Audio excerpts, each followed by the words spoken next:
Oh, hey there, Salted Spirit community. Thanks for tuning in to another episode of the show. I'm Stacy, and I'm the creator and host of the Salted Spirit, and I'm on a not-so-secret mission to promote wellness for water women. Today, I'm joining you from my fixer-upper bedroom. We are officially in the middle of a crazy kitchen demo and remodel, and so I'm having to find a new space to film the breadcrumb today. Also, the news just officially came in. Biden and Harris have officially won the 2020 election. Now, throughout the week, as we were all anxiously awaiting the results and constantly checking our phones for updates, I was thinking about what happens next. Like, what's after this for me, for us, for you listening to this breadcrumb video? We were all so fired up to cast our votes throughout the year, something many of us do every 4 years, or maybe it was the very first time you got to vote, like it was for Snoop Dogg. That was a great interview, by the way. If you haven't seen it, I highly recommend watching it. Either way, I hope this process made you feel empowered and made you feel like your voice counts. But the reason I'm making this breadcrumb video for you is to encourage you not to wait another 4 years until you check a single box again or a handful of boxes on a ballot to get active again. So let me just back up a little bit. I will be the first to admit that I didn't grow up in a political family. We never talked about politics around the dinner table. In fact, I have zero memories of any political conversation in my entire childhood. This may shock you, but it is what it is. I didn't know any different. I'd certainly never defined myself as an activist. And it wasn't until, interestingly enough, I started to develop my relationship with the ocean through surfing that I started getting inspired to even care about politics and policy. And even then, I was really intimidated by politics and steered away from those conversations, if at all possible, which I still sometimes find myself doing. I also realized the reason for this, really in reflection this year, that I haven't necessarily had to really get active with politics is because of my privilege. I've never really had to fight for anything like equality for myself or my family. And this was an awakening for me this year, especially as I reflected on why I haven't historically been active with politics. I had a pretty cruisy childhood, and I will be the first to acknowledge that. Fast forward a bit, and I ended up volunteering with a nonprofit organization called Surfrider Foundation, and was specifically linked up with the Los Angeles chapter, a very active chapter around the country. So I got super lucky. My involvement with Surfrider started really small. It started with attending beach cleanups and picking up trash, learning about clean water initiatives and coastal access for everyone.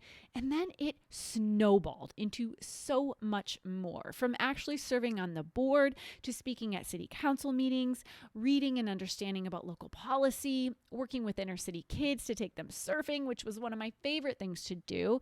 And as this somewhat new version of me started to unfold without me even realizing it, I was suddenly into politics and an activist.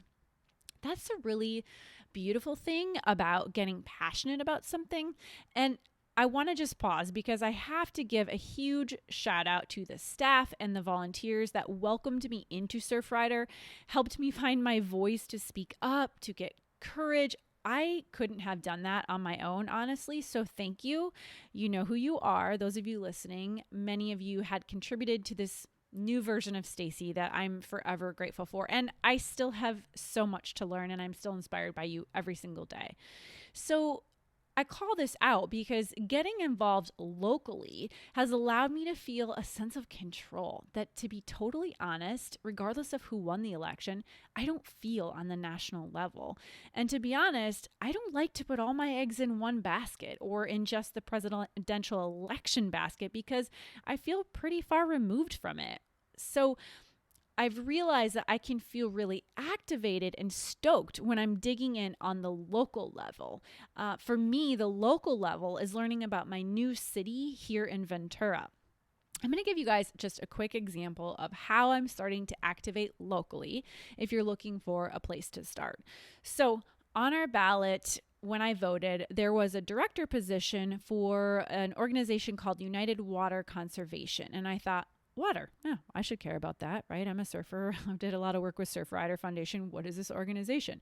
So I started to dig into it, so I knew that I had an educated decision when I went to vote for the person who would be in the director position for my particular district. So I go to the website, I look at the existing board. Quick summary, all middle-aged white men. It's a pretty lengthy board as well. And I was like, where's the diversity here? This is what we've been talking about all year, right? This is a long-term issue in history of this. So there were two candidates in my particular district, and I did some research on the incumbent. And to be honest, there wasn't much out there about him. And the other gentleman running, Mohammed Hassan, had a laundry list of not only academic achievements, but he was an author and had a different perspective as an engineer and a businessman running a local consulting company. I also found a really great podcast on Mohammed. So after I was able to do some research, I felt really confident with my decision to vote for Mohammed. Also, he is the author of this awesome book that is titled Drought is Not a Four-Letter Word, A Citizen's Guide to New Water. It's a very short book, a short read, which I love. And it talks about the history of water, specifically in California. Where does our water come from? What does that look like? What is the long-term solution? What are all these various complex different organizations about water throughout our state, and what are solutions from a state perspective and a citizen perspective that we can dive into.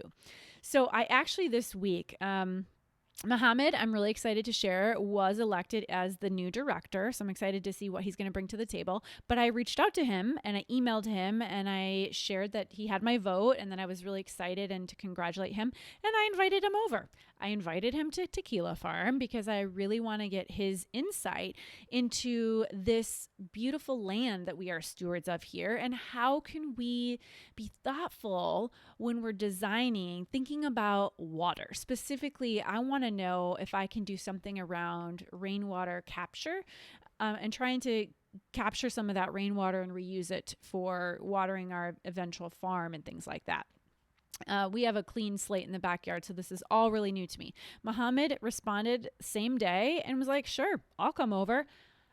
Okay, ask and you will receive. Like, I'm so excited to meet a local politician that I voted for that's going to come over to Tequila Farm next week. Sweet. So hopefully a little inspiration for you. Guys, get out there. It's fun. It's inspiring.